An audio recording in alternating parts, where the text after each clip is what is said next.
আসসালামু আলাইকুম এভরিওয়ান, আশা করি সবাই ভালো আছেন। আজকে বাসায় 10 মিনিটে বানিয়ে নিব মজাদার লোভনীয় বিস্কুট পিঠা। এই পিঠাটা বানাতে শুধুমাত্র 10 মিনিট আর ঘরের কিছু ঘরোয়া উপকরণ লাগবে। তাহলে পুরো রেসিপিটা শুরু করি। প্রথমে আমি এখানে পিঠার ডোটা তৈরি করে নিব। তাই এখানে একটি মিক্সিং বলের মধ্যে একটি ডিম ভেঙে নিয়েছি।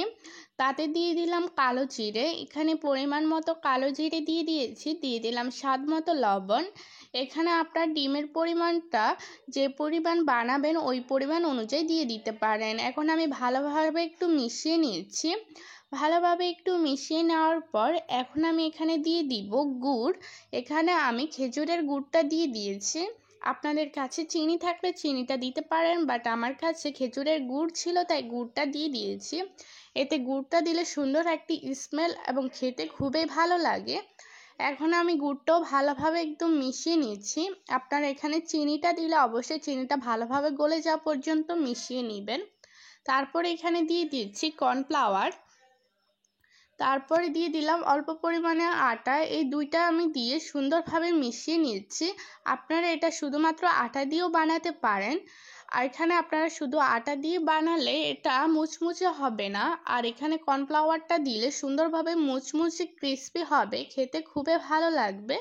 তাই আপনাদের আমি এভাবে সুন্দরভাবে বানিয়ে দেখাচ্ছি। আপনারা আটা দিয়েও বানাতে পারেন, তাতে এটা কোনো রকম মুচমুচে হওয়ার অত সম্ভাবনা নেই। দেখুন আমি হাত দিয়ে ভালোভাবে মতে নেওয়ার পর একদম সাদা তেল দিয়ে দিয়েছি। এখন আমি ভালোভাবে মিশিয়ে নিব। ভালোভাবে মিশিয়ে নিতে হবে। ভালোভাবে কিছুক্ষণ ধরে মিশিয়ে নিচ্ছি। একদম সুন্দরভাবে মিশিয়ে নিয়ে দেখুন আমি সফট করে নিয়েছি। এখন আমি প্রায় 10 মিনিটের জন্য রেস্টে রেখে দিব। 10 মিনিট রেস্টে রাখার জন্য দিয়ে দিলাম ঢাকনা উপরে। 10 মিনিট পর চলে এসেছি। দেখুন অনেকটা সফট এবং ড্রাই হয়ে রয়েছে। এখন উপর দিয়ে সুন্দরভাবে আবারও ভালোভাবে একটু মতে নিব। প্রথমে একটু ড্রাই হয়ে থাকবে, পরে হাত দিয়ে ভালোভাবে মতে নেওয়ার পর সফট হয়ে যাবে। এখন আমি লেচি করে নিয়েছি, এরকম কয়েকটা লেচি করে নেবেন। এখন আমি রুটি তৈরি করে নিব। দেখুন আমি একদম সুন্দরভাবে হাত দিয়ে মতে এখন গোল করে একদম রুটি বানিয়ে নিব। আপনাদের দেখিয়ে দিচ্ছি। দেখুন একদম আমি এখন রুটি বানিয়ে নিচ্ছি। আর রুটিটা একদম ভারী হবে না, আবার একদমই পাতলা হবে না, মিডিয়াম করে নিতে হবে। আপনাদের আমি দেখিয়ে দিব। আর রুটিটা একদমই গোল হতে হবে, কারণ পিঠাগুলো আমি খুব সুন্দরভাবেই বানিয়ে নিব। রুটিগুলো গোল হয়ে বানালে এটার ডিজাইনটা বা এটার শেপটা করতে অতটা কঠিন হবে না। দেখুন আমি একদম গোল করে বেলে নিয়েছি। আর এটা বানাতে একটু সমস্যা হবে না, একটু সাবধানে বানাবেন, এতে কোনো ফেটে যাবে না, মাঝখানটা ছিঁড়ে যাবে না। দেখুন দেখিয়ে দিলাম কতটা পাতলা করে বানিয়ে নিয়েছি। এখন একটি চাকুর সাহায্যে আমি লম্বালম্বি করে এটাকে একদম কেটে নিব, দেখতেই পাচ্ছেন। এখন আমি এভাবে লম্বা সরুভাবে কেটে নিচ্ছি। এগুলোকে একটু সাবধানে কেটে নেবেন। দেখুন আপনাদের এখন আমি লম্বাভাবে একদম সুন্দরভাবে কেটে নিচ্ছি। এভাবে আমি পুরোপুরি সবগুলো রুটি এভাবে কেটে নিয়ে দেখিয়ে দিচ্ছি।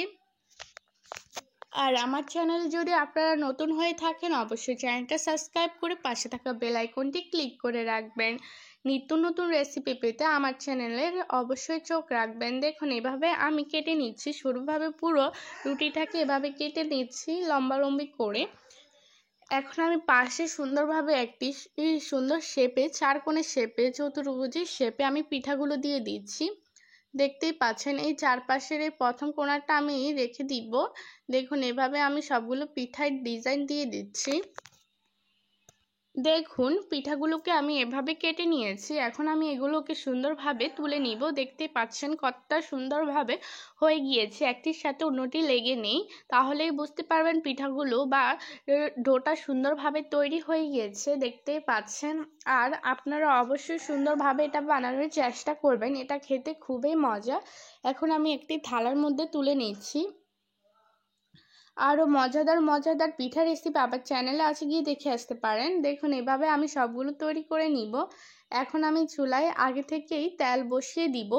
তেলটা বসিয়ে দেওয়ার পর একটি ভালোভাবে গরম করে নেওয়ার পর একটি পিঠা দিয়ে দেখলাম। দেখুন কতটা সুন্দরভাবে এটা ভাজতে শুরু হয়ে গিয়েছে তখনই বুঝতে পারবেন তেলটা ভালোভাবে গরম হয়ে গিয়েছে। পিঠাগুলো দিয়ে দিব। সবগুলো পিঠা দিয়ে একেবারে নাড়বেন না, কিছুক্ষণ রেখে একটু ভাজা হয়ে যাওয়ার পর এভাবে একটু নেড়ে ছেড়ে দিবেন। পিঠা দিয়ে সাথে সাথে নাড়া দিলে এটা ভেঙে যাবে পিঠাগুলো। আর এগুলোকে একদম আমি নেড়ে ছেড়ে দিচ্ছি। আর দেখুন আপনারা চুলার আঁচটা মিডিয়াম রেখেই দিবেন। এখন আমি কিছুক্ষণ সময় ধরে একদম নেড়ে চেড়ে করে দিচ্ছি। আর এটা আর একটু কালার করে ভাজলে এটা খেতে খুবই ভালো লাগে। যদি আপনারা বাদামি কালার রাখতে চান তাহলে এভাবেই তুলে নিতে পারেন, বাট আমি আরও একটু লালচে করে ভাজবো, এতে খেতে ভালো লাগে। আর এখানে গুড়টা ব্যবহার করাতে আরও সুন্দরভাবে এগুলো হয়ে গিয়েছে। দেখুন এখন আমি এগুলোকে তুলে নিচ্ছি। বাদামি করে বা আরেকটু লালচে করেই আপনারা ভাজতে পারেন। এখন আমি পরিবেশন করব।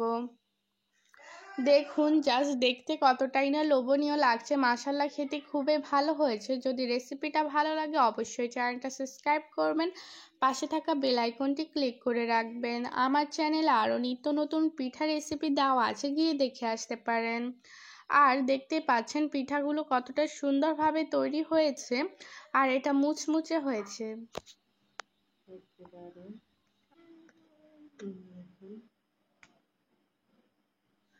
ভালো থাকবেন, সুস্থ থাকবেন আর অবশ্যই আমার পাশে থাকবেন। আল্লাহ হাফেজ।